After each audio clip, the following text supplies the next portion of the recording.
إن في خلق السماوات والأرض واختلاف الليل والنهار لآيات لأولي الألباب الذين يذكرون الله قياما وقعودا وعلى جنوبهم ويتفكرون في خلق السماوات والأرض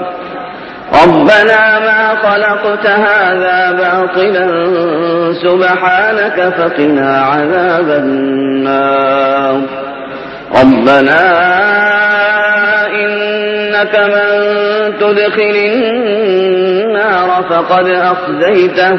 وما للظالمين من أنصار ربنا إننا سمعنا مناديا ينادي للإيمان أن آمنوا بربكم فآمنا ربنا فاغفر لنا ذنوبنا وكفر عنا سيئاتنا وتوفنا مع الأبرار ربنا وآتنا ما وعدتنا على رسلك ولا تخزنا يوم القيامة إنك لا تخلف الميعاد فاستجاب لهم ربهم أني لا أضيع عمل عامل منكم من ذكر أو أنثى بعضكم من بعض فالذين هاجروا وأخرجوا من ديارهم وأوذوا في سبيلي وقاتلوا وقتلوا لأكفرن عنهم سيئاتهم ولأدخلنهم جنات تجري من تحتها الأنهار ثوابا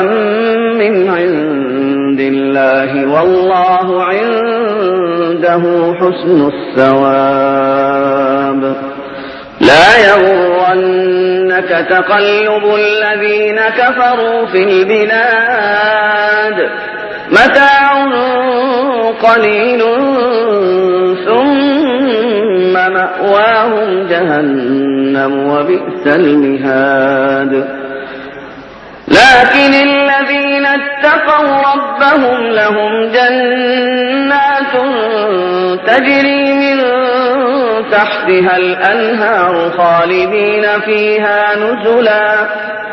نزلا من عند الله وما عند الله خير للأبرار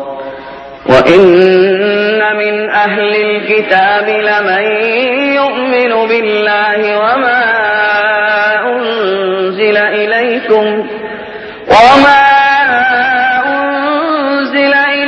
وما أنزل إليهم خاشعين لله لا يشترون بآيات الله ثمنا قليلا أولئك لهم أجرهم عند ربهم إن الله سريع الحساب يا أيها الذين آمنوا اصبروا وصابروا